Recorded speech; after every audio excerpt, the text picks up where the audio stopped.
ज्ञान का महासंग्राम।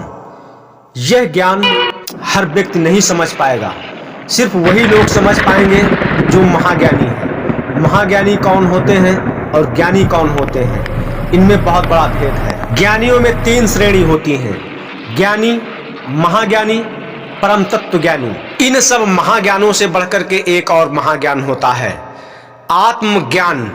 वह महाविवेकी ज्ञान होता है, इससे बढ़कर के कोई ज्ञान नहीं है। सभी साधक अपने अंदर मंथन करेंगे, बुद्धि की प्रखरता में, ज्ञान की प्रखरता में किस श्रेणी में आप अपने को पा रहे हैं। एक एक शब्द को ध्यान से सुनने की आवश्यकता है और अपने अंदर मंथन एवं चिंतन करने की आवश्यकता है, तभी समझ पाएंगे कि किस श्रेणी में अपने आप को पा रहे हैं। वैसे तो हर इंसान अपने को ज्ञानी, गुणी एवं कला कृतियों में सर्वश्रेष्ठ प्रदर्शित करने का प्रयत्न करता है। तो चलते हैं इस महासंग्राम ज्ञान की ओर। तो सभी लोग ज्ञान को अर्जित करने के लिए वेद, शास्त्र, पुराण, उपनिषद, स्मृतियां, गुरु ग्रंथ साहिब, बीजक कबीर सागर, भागवत पुराण, देवी पुराण, गीता एवं कुरान, बाइबल इत्यादि सत्यार्थ प्रकाश, यह सब ग्रंथों को पढ़कर के ज्ञान को अर्जित करने का प्रयत्न करता है। लेकिन सत्यता क्या है? यह सब पढ़कर के ज्ञान तो अर्जित कर लेता है इंसान, इससे शास्त्रार्थ कर सकता है, दूसरों से वाद विवाद और प्रश्न उत्तर करके अपने को श्रेष्ठ दिखाने का प्रयत्न करता है। लेकिन यह ज्ञानी ही हैं, महाज्ञानी नहीं हो सकते हैं। महाज्ञानी कौन होते हैं? इन सबको पढ़कर के अपने ऊपर प्रैक्टिकल करते हैं और उन पर चलने का प्रयत्न करते हैं और उन सब तथ्यों का अनुसरण करते हुए अपने जीवन में उसका उपयोग करते हैं, वह ज्ञानी लोग हो जाते हैं। कुछ लोग अधिक ग्रंथों को पढ़कर के ज्ञान को अर्जित कर लेते हैं और उदाहरण स्वरूप यह दिखाते हैं कि उस पुस्तक में यह ऐसा वहां पर लिखा हुआ है, लेकिन वह उस सत्य से परिपूर्ण अवगत नहीं होते हैं कि वास्तव में सत्यता है कि नहीं है। इस वजह से वह दूसरों का उदाहरण देते हैं। अब दूसरे ने सही लिख दिया कि गलत लिख दिया, सिर्फ वो दूसरे के आधार पे चला करते हैं और उस पर वाद विवाद करते हैं और अपने को ज्ञानी दिखाते हैं। जो लोग उस शास्त्र को पढ़ करके उसका प्रैक्टिकल अनुभव करते हैं और उसमें खरा पाते हैं, तब वह सत्यता को प्रमाणित कर देते हैं। और उसमें अगर उनका स्वयं का अनुभव नहीं हो पाता है तो फिर वह उनके बस की बात अलग हो जाती है। इस वजह से मैं तो यही कहता हूं कि उस बात को बोलना चाहिए, उस बात को करना चाहिए जिस पर इंसान स्वयं अपना अनुभव न कर ले, तब तक उस बात को, सत्यता को प्रमाणित नहीं किया जा सकता है। सिर्फ लिखा हुआ है, उस लिखे हुए होने से क्या होता है? लिखने के लिए तो हर व्यक्ति कल्पना करके कुछ भी लिख देता है। और कवियों ने भी कहा है, जहां न पहुंचे रवि तहां पहुंच गए कवि। तो यह सत्य तभी प्रमाणित होता है जब उसका प्रैक्टिकल अनुभव कर लिया जाए। तो आइए आगे चलते हैं। इस संसार में ऐसे बहुत महान इंसान हुए जो अपने ग्रंथों में अपने द्वारा रचित शब्दों को बहुत गहरे, बहुत रहस्यमयी शब्दों को उजागर किया और ऐसी ऐसी रचनाएं की कि जिनका बहुत ही गूढ़ रहस्य है। उन रहस्यों को सुलझाने में आज भी इंसान सक्षम नहीं हो पा रहे हैं। उन्हीं ऐसे सब्जेक्टों को आजकल कॉलेजों में, स्कूलों में पढ़ाया जाता है। जो ऐसे महान इंसान पैदा हुए उनको लोग संत कहते हैं, वैज्ञानिक कहते हैं। मैं यह भी बताऊंगा कि इन ग्रंथों की रचना कैसे की जाती है। मैं बहुत ही विस्तार से बताऊंगा, उसको समझने का प्रयत्न अवश्य कीजिए। और हर इंसान एक ऐसे अद्भुत रहस्यों को लिख सकता है, उनको जान सकता है, समझ सकता है। लेकिन इस संसार में उन लोगों को इंसान जब तक वह जीवित रहते हैं कोई नहीं मानता है। जब मर जाते हैं, चले जाते हैं, फिर उनको, उनके ग्रंथों को पढ़ते हैं लोग, तो उनको सिद्ध पुरुष, महात्मा समझ करके उनका पूजन करते हैं। वैसे तो जब तक वो जीवित रहते हैं तब तक उनका तिरस्कार ही करते रहते हैं और उनकी बात को मानने के लिए तैयार नहीं होते हैं। वह भी स्वयं सिद्ध होते हैं, ऐसी सिद्धियां करते हैं जिससे वह ऐसे ग्रंथों को रच पाने में सक्षम हो पाते हैं। डॉक्टर भीमराव अंबेडकर ने इस भारतवर्ष का संविधान को लिखा। आज भी उनके इस ग्रंथ को पढ़ करके लोग न्याय प्रणाली चला रहे हैं और उस पर शिक्षा भी ग्रहण कर रहे हैं लोग। पूरा भारत का संविधान उसी पर टिका हुआ है और सभी लोग मान रहे हैं। तो वह भी एक आम इंसान थे, लेकिन उन्होंने ऐसा कठिन परिश्रम करके लिखा और वह आज भी सर्वोच्च ऐसा एक ग्रंथ बन गया है जो सभी लोग मानने के लिए बाध्य हैं। इसी प्रकार से दयानंद सरस्वती ने सत्यार्थ प्रकाश की रचना की।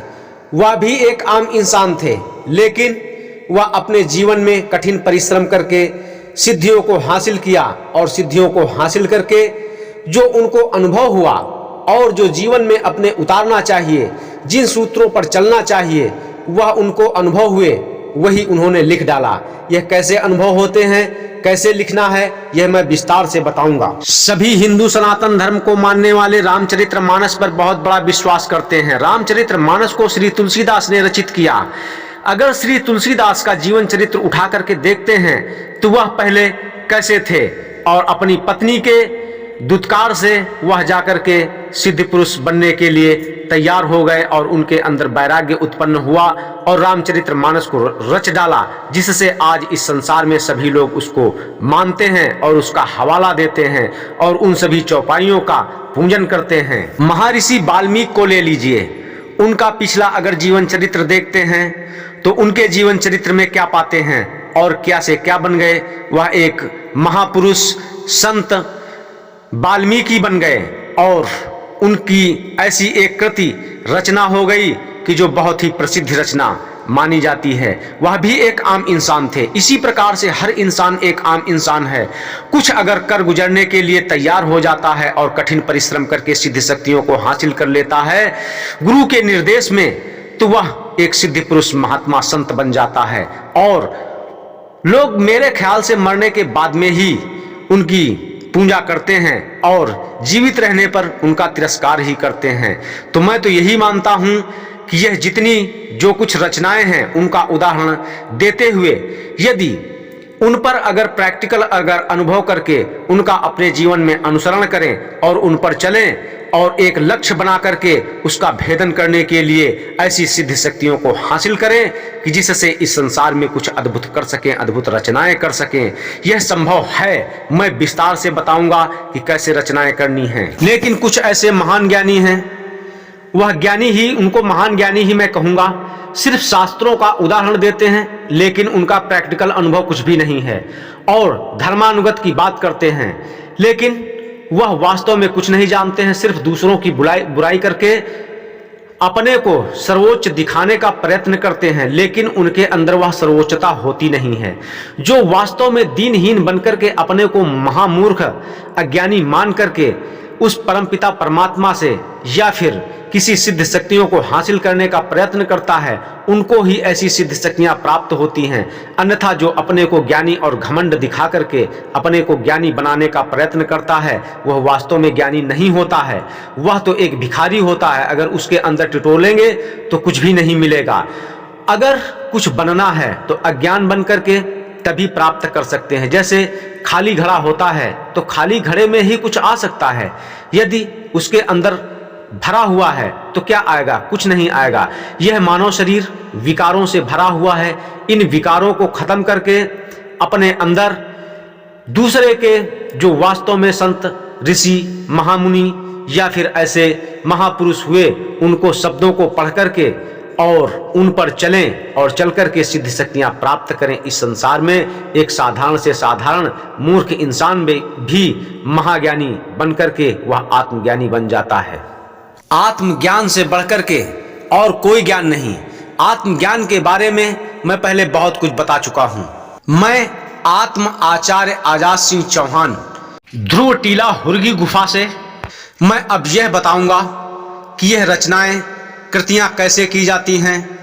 इसमें इंसान पढ़ा लिखा हो या ना पढ़ा लिखा हो, सबके अंदर आत्मस्वरूप जलवा समान है।